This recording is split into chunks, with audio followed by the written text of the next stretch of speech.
प्रलंबित प्रकरणे मार्गी लावावीत, सतर गैरहजर कर्मचाऱ्यांवर कारवाई करावी, भूमी अभिलेख कार्यालयामधील उपाधीक्षक सुहास जाधव यांच्या काळातील गैरव्यवहार, प्रलंबित प्रकरणे, गैरहजेरी याची चौकशी करण्यासाठी श्रीगोंदा तालुका युवक काँग्रेस आणि शहर युवक काँग्रेसकडून भूमी अभिलेख कार्यालयाला टाळं ठोकण्यात आलंय.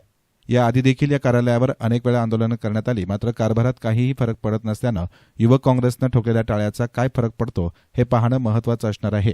याप्रसंगी काँग्रेसचे प्रदेश उपाध्यक्ष प्रशांत ओगले यांनी आपली प्रतिक्रिया व्यक्त केली. श्रीगोंदा तालुका युवक काँग्रेस व शहर युवक काँग्रेसच्या वतीने भूमी अभिलेख कार्यालयाला आम्ही टाळा ठोको आंदोलन आज या ठिकाणी केले. मागच्या 20 तारखेला आम्ही या कार्यालयाला एक निवेदन दिलं होतं की आपल्या कार्यालयाला रेग्युलर अधिकारी मिळावा म्हणून. आम्ही या कार्यालयाची जी माहिती घेतली त्याच्यामध्ये आम्हाला अशी माहिती प्राप्त झाली की गेल्या 1.5 महिन्यापासून या कार्यालयाला अधिकारीच नाहीये, प्रमुख अधिकारी. आज इथे अनेक प्रश्न जी छोटी छोटी कामं असतात, समजा चतुर्सीमा दाखवायचं जर काम असेल ते कामही इथे महिना होत नाही. इथे एकही अधिकारी रेग्युलर कामाला नसतो. आज आम्ही सकाळी या ठिकाणी आलो तेव्हा आम्हाला असं कळलं की या कार्यालयाला टोटल 22 कर्मचारी असतात, परंतु 8 जागा ह्या 2023 पासून या कार्यालयाच्या रिक्त आहेत. टोटल 14च अधिकारी आत्ता इथं कार्यरत आहेत. त्या 14 अधिकाऱ्यांपैकी आत्ता जर आपण परिस्थिती पाहिली तर 2च अधिकारी आतमध्ये काम करतायत. बाकी 12 अधिकारी हे टूरवरती आहेत असं आतल्या अधिकाऱ्यांचं आम्हाला सांगणे.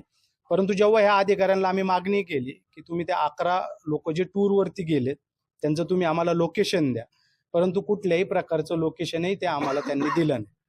आज तुम्ही इथे बरेचसे शेतकरी आमच्याबरोबर उपस्थित आहेत. हे माझ्याबरोबर आत्ता मगाशी शेतकरी होते, त्यांचं एक छोटं नोंद लावायचं काम होतं. ते गेले किती बाबा 1.5 महिना, मला वाटते महिनाभर झालं ते ह्या कार्यालयात राऊंड मारतायत. आज हा शेतकरी माणूस आज त्याचं काम सोडून आज जर एका छोट्या कामासाठी एवढा कालावधी जर हे इथले अधिकारी लावत असतील तर ह्या कार्यालयाचा आपल्या तालुक्याला काहीच उपयोग नाही. मग विनाकारण आपण फॅन खाली बसून जर सरकारी पगार घेत असाल तर ह्या कार्यालय आज आम्ही हे टाळं ठोकलेले. बरं, मागच्या 20 तारखेला आम्ही यांना निवेदन दिले, आम्ही तहसीलला निवेदन दिलं, आज पोलीस स्टेशनला निवेदन दिलं.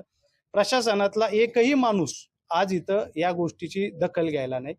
मग मला असं विचारायचंय की तालुक्यामध्ये प्रशासनावरती कोणाचा वचक आहे का नाही? आज एवढा मोठा तालुका आहे, इथे कोणच का लक्ष द्यायला तयार नाही? मी आपल्या माध्यमातून एक सांगू इच्छितो की जोपर्यंत या कार्यालयाला प्रमुख अधिकारी या ठिकाणी येत नाहीत, प्रलंबित प्रकरणं जोपर्यंत सोडवली जात नाहीत, जे काही येण्याची कामं असतील, जे काही घरकुलाच्या नोंदी असतील, याची कामं जोपर्यंत इथले कर्मचारी येऊन, पहिली गोष्ट कामं करायची कोणी हा मोठा प्रश्न आहे, कारण इथं मेन अधिकारीच नाही. तालुक्याला भूमी अभिलेखचा मेन अधिकारी हे इथं कामावरती गेले 1.5 महिन्यापासून नाही. आणि आतमध्ये लोकांनी, शेतकऱ्यांनी जायचं तर कोणाकडे जायचं? प्रशासक कुठल्याच अधिकाऱ्याला वचक नाही. आज तुम्ही मला सांगा, एवढ्या मोठ्या कार्यालयाला, आज तुम्ही सगळे शेतकरी आहात, एवढ्या मोठ्या कार्यालयाला आज आपण टाळा ठोकला, एकही अधिकारी इथं येत नाहीये, म्हणजे काय अवस्था या तालुक्याची झाली आहे हे खरं आपण सगळ्यांनी पाहिलं पाहिजे.